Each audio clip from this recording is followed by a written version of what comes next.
वो इस देश के वही मुसलमान हैं जिन्होंने इस देश को, जब हम चाइना से लड़ाई लड़ रहे थे तो 5 टन सोना देने का काम किया। ये इस देश के वही मुसलमान हैं जिन्होंने इस देश की आजादी के लिए अपना सर जो है वो तन से जुदा करवा दिया। बहादुर शाह जफर ने अपनी गर्दन को कटवा लिया, उनके बेटों के सर को काट के रंगून की जेल में रख दिया। ये वही इस देश के मुसलमान हैं। ये वही इस देश के मुसलमान हैं जो कश्मीर की समस्या हो या कहीं की भी समस्या हो या कोई सा भी भारत का बॉर्डर हो, हर जगह अपनी शहादत देने के लिए खड़े रहते हैं। और ये वही इस देश के मुसलमान हैं जिन्होंने इंडिया श्रीलंका के अभी एशिया कप के मुकाबले में भारत को जीत दिलाने का काम किया।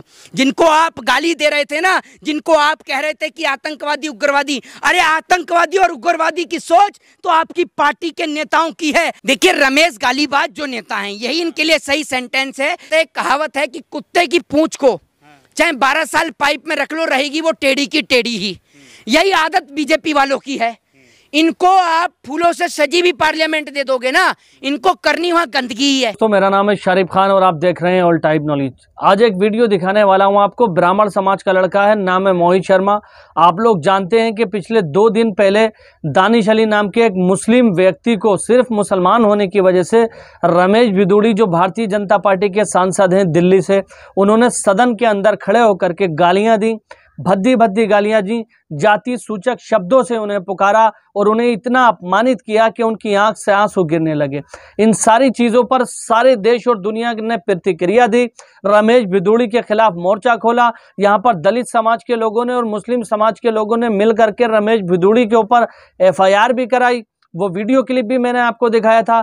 साथ ही साथ कांग्रेस पार्टी के जो वरिष्ठ नेता हैं उन्होंने भी दानिश अली से मिलकर के उनको एक सहानुभूति देने की कोशिश की और भारतीय जनता पार्टी के वो नेता जो रमेश भिदुड़ी हैं उनकी ईंट से ईंट बजाने के लिए गठबंधन की बातें बहुत सारी कहीं। अब मैं आपको बता दूं दोस्तों, आज हमारे साथ मोहित शर्मा मौजूद हैं जो सोशल एक्टिविस्ट हैं। ये लड़का बहुत ही ज़्यादा नॉलेज वाला है। इस लड़के के अंदर संविधान कूट कूट कर भरा हुआ है। ये लड़का आपको हर एक उस बात का जवाब दे सकता है जो बजरंग दल, RSS, विश्व हिंदू परिषद के लोग नहीं दे सकते। ये लड़का हर उस चीज को बता सकता है, हर एक उस इतिहास को बता सकता है जो बजरंग दल, विश्व हिंदू परिषद के लोग आपको इतिहास बताते हैं और गलत इतिहास बताते हैं। दोस्तों, मुगलों से लेकर और आज तक, आज दुनिया का सबसे बड़ा लोकतंत्र है और लोकतंत्र के अंदर धर्म विशेष के किसी व्यक्ति को जिस तरह से अपमानित किया जाता है सदन के अंदर, वो बहुत ही ज्यादा निंदनीय है। इन तमाम चीजों को अब तुर्की पहुंच चुकी है और भी इस्लामिक कंट्रियों में ये जानकारी पहुंच चुकी है कि सदन के अंदर एक चुने हुए सांसद को भारतीय जनता पार्टी के सांसद रमेश भिदुड़ी ने किस तरह से अपमानित करने का काम किया। देश के अलग अलग हिस्सों से इस पर प्रतिक्रिया आई है। तुर्की से भी इस पर प्रतिक्रिया आई है। आप जानते हैं कि तुर्की के जो सदर हैं रजब तैयब एर्दोगान बहुत ज़्यादा एक मुस्लिम समाज के लीडर के तौर पर माने जाते हैं। तो आज का ये वीडियो शुरू करते हैं और वीडियो शुरू करने से पहले आपको मैं बता दूं, हमारा चैनल या हम मोहित शर्मा की बातों की सत्यता की पुष्टि नहीं करते। हमारा काम होता है लोगों के निजी विचारों को आप तक पहुँचाना। हम सभी धर्मों का सम्मान करते हैं। तो चलिए शुरू करते हैं वीडियो। देखिए, एक बात मैं आपको सीधे तौर पर बता देता हूँ, वो इस देश के ऐसे नेता थे, आप ये समझिए कि जिनसे अगर वो पार्लियामेंट में होते तो ये बात हकीकत है कि इन जैसे साबुद्दीन साहब, कि इन जैसे लोगों की बोलने की हिमाकत नहीं होती है। दूसरी बात ये कि रमेश भिदुड़ी को आज कोई भी समर्थन नहीं कर रहा है। सुबह मैं देख रहा था कि कुछ गुज्जर लोग जो हैं, गुज्जर समाज के जो लोग हैं, उन्हों का भी ट्वीट आया हुआ था ट्विटर पर और उन्होंने लिख रखा था कि मैं गुज्जर समाज से आता हूं, लेकिन इस प्रकार की भाषा का प्रयोग करने वाले का मैं कभी भी समर्थन नहीं करता हूं और ना ही मेरा समाज समर्थन करता है। तो आप ये सोच लीजिए कि रमेश भिदुड़ी अब अकेले पड़ गए हैं और उन्होंने इस प्रकार की भाषा का प्रयोग क्यों किया, अब ये सुन लीजिए। भारतीय जनता पार्टी के नेताओं की एक पुरानी और गंदी आदत है कि इस देश के लोगों को अपमानित करने की। यह पहली बार नहीं हुआ है कि मुसलमानों को लेकर किसी ने ऐसी टिप्पणी करी हो। इससे पहले प्रॉफिट मोहम्मद साहब को लेकर भी टिप्पणी हो चुकी है। इससे पहले हिजाब को लेकर भी इस देश में विवाद हो चुका है। और मनोज तिवारी, आपने देखा होगा, एक शिक्षिका का अपमान करते हैं। इनका एक नेता त्रिपुरा की विधानसभा में बैठ के पोर्न वीडियो देखता है। इनकी पार्टी का एक MLA देश की बेटी के साथ बलात्कार करता है। तो आप सोच लीजिए कि कैसे लोग आज इनकी पार्टी से सांसद बन के बैठे हैं। चाहे आप पार्लियामेंट कितनी भी खूबसूरत बना लीजिए, एक आदत होती है ना, सुन लीजिए, एक आदत है, एक कहावत है कि कुत्ते की पूंछ को चाहे 12 साल पाइप में रख लो, रहेगी वो टेढ़ी की टेढ़ी ही। यही आदत बीजेपी वालों की है। इनको आप फूलों से सजी भी पार्लियामेंट दे दोगे ना, इनको करनी वहां गंदगी ही है। ये देश में भी गंद फैला रहे थे, तो नई पार्लियामेंट बनी उसमें भी गंद ही फैला रहे हैं। जो व्यक्ति, जो सांसद इस देश के एक चुने हुए मौजूदा सांसद के लिए इस प्रकार के शब्दों का प्रयोग कर सकता है, उसकी जगह संसद भवन में नहीं, उसकी जगह जेल के अंदर है, याद रखिएगा। रमेश बिदोरी जो है, आप क्या करेंगे? आप कह रहे हैं कि अकेले पर गए, तो आप क्या करेंगे? क्या देखिए, रमेश गालीबाज जो नेता हैं, यही इनके लिए सही सेंटेंस है कि रमेश गालीबाज जो सांसद हैं और जिस तरीके की इन्होंने गाली का प्रयोग संसद भवन में किया है, लेकिन सबसे बड़ी बात यह कि अब तक इनको पार्लियामेंट से आउट नहीं किया गया है। ये आप देख लीजिए, इस देश में संजय सिंह को पार्लियामेंट से आउट किया गया, राघव चड्ढा को आउट किया गया, एक फ्लाइंग किस के ऊपर स्मृति ईरानी जो बवाल खड़ा कर देती हैं, तांडव करने लग जाती हैं, उनकी तो आवाज ही नहीं निकलेगी अभी 2-3 दिन। और सबसे बड़ी बात, जो भाजपा के मुसलमान हैं, उन्होंने तो अपना जमीर भी गिरवी रख दिया भाजपा के पास, ये याद रखिए, क्योंकि उनको तो कोई फर्क पड़ता नहीं है और ना ही वो इसकी ट्विटर पे एक बार भी लिख के निंदा करते हैं। ये समझ लीजिए, ये इस देश के ऐसे नेता हैं जो इस देश की जो है इस देश को पूरी तरीके से बर्बाद करने में इन लोगों का प्रथम हाथ है।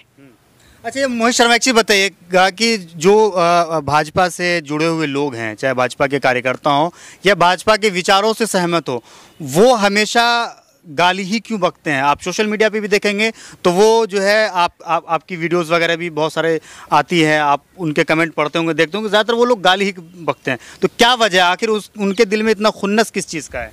जिसको जो सिखाया जाता है, जिसको संस्कार में जो चीज़ मिलती है वो वही देता है।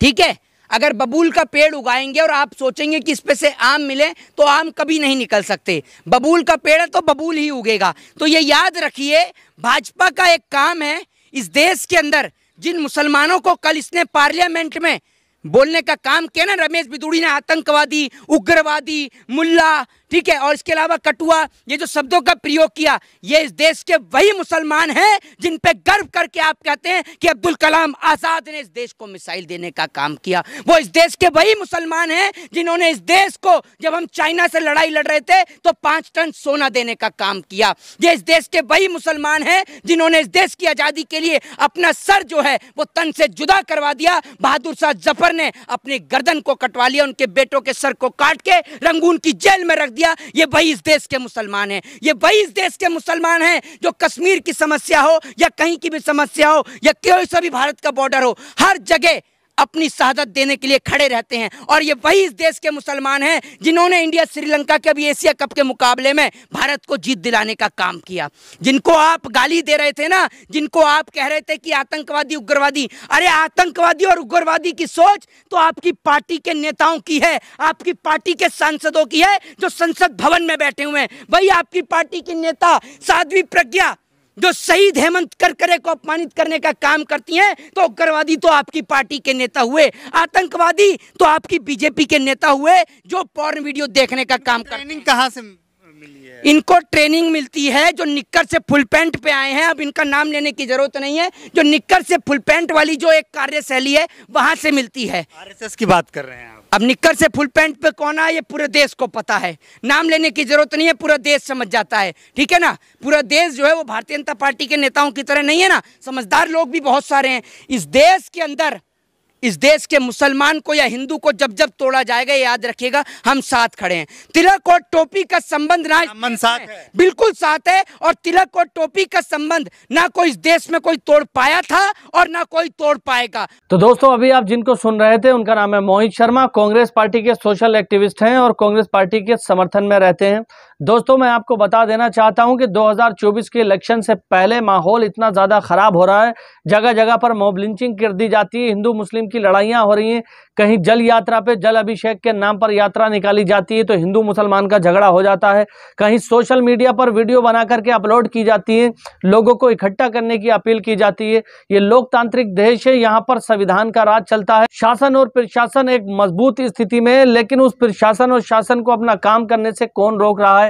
आप लोग जानते हैं कि पुलिस का महकमा भी किसी ना किसी वजह से मजबूर हो जाता है।